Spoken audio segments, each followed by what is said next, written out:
good to be back. For this week's Gospel Moment, I bring to you from chapter 12. It is item 7. It is Matthew 5, 38 to 42.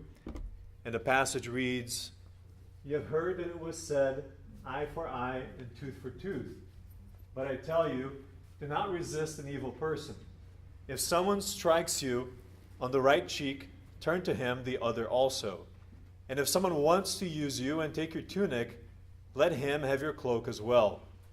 If someone forces you to go 1 mile, go with him 2 miles. Give to the one who asks you, and do not turn away from the one who wants to borrow from you. Eye for eye, tooth for tooth." That is the remnant of the Mosaic law, the remnant of a humanity that was deeply entrenched in the earthly passions, a humanity that was very proud, a humanity that was indulged in the greatness of the self. Then Jesus Christ came along and he bestowed upon us this gift, this teaching, that instead of returning evil for evil, returning good for evil, a gift of the practice of love instead of the Mosaic law that we were so accustomed to. And it is sad because in this day and age, humanity still thinks, or we still think that we are too proud, we still feel too proud and we still glorify ourselves way too much to practice this. Because when we read this teaching, we realize this can't apply to our lives because this implies cowardice. Because we're walking away from a problem. We're walking away from an issue. We're not confronting it. We're not facing it.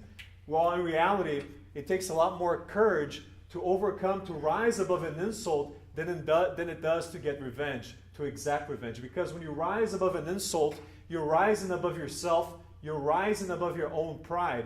And this is the beautiful thing about this teaching from Jesus, that you're rising above the obstacle that presents itself to you in your life, which are these issues, these offenses from people in this world.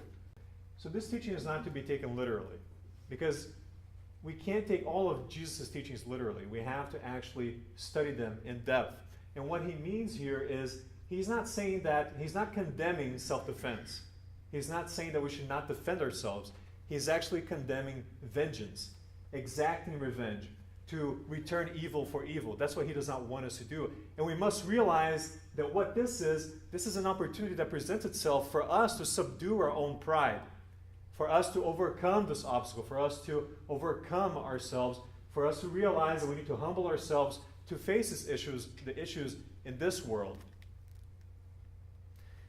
And the precept also condemns fighting. Jesus condemns fighting, conflicts, all of these wars. Because these wars, these conflicts that we have in this world are nothing more than thinly veiled expressions of pride, whether it be the pride of a nation, the pride of a leader, the pride of an individual. And we must realize that if we only think of the life as what it is now, as what it is today, that this is the only life we have, that we can apply this. But once we think of the future, when we realize the justice of God, that there are future lives and reincarnations, we begin to understand that we are invited to exercise raising our thought above the difficulties of this planet, to connect ourselves with divinity so that the insults of this earth no longer insults us, no longer harms us, so we're no longer overtaken by this pride. We begin to exercise the love that lies deeply within us so that it awakens and we begin to actually love one another and share in fraternity and solidarity. And Mahatma Gandhi, I'm sure everybody knows who he is. Mahatma in India means great soul. And in his first year that he spent in South Africa, he got a hold of a book. And this book was the first book that actually convinced him and converted him to the principle of nonviolence. Because up to that point, he wasn't convinced by it. And it is interesting to note that this book is not based on Hindu ideology. The book is based on the New Testament. It is based on the teachings of Christ. And the book was written by Leo Tolstoy. It was written in the late 19th century, and it is entitled The Kingdom of God Within You. Now, this book is nothing more than a disquisition or a long analysis or an exegesis of this passage. So if you want to study the principle or the doctrine of nonviolence, this will be your study guide, and it is still relevant to this day. And Leo Tolstoy references many men of his era, which was the late 19th century, that agreed with this principle of nonviolence, that agreed with Jesus' doctrine that is found in this passage. And I want to read to you a particular passage that succinctly summarizes this specific gospel moment. And it was written by William Lloyd Garrison in 1838 here in the United States in Boston. And it was written in a document entitled Declaration of Sentiments Adopted by Peace Convention. And he says the following. Of course, the document is much longer, but I'm going to read a short passage that will summarize this.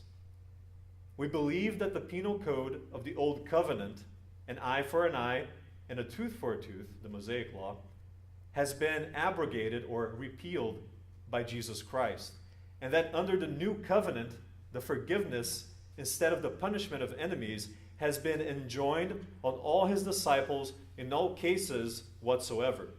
To extort money from enemies, cast them into prison, exile or execute them is obviously not to forgive, but to take retribution, this vengeance that Jesus Christ condemned.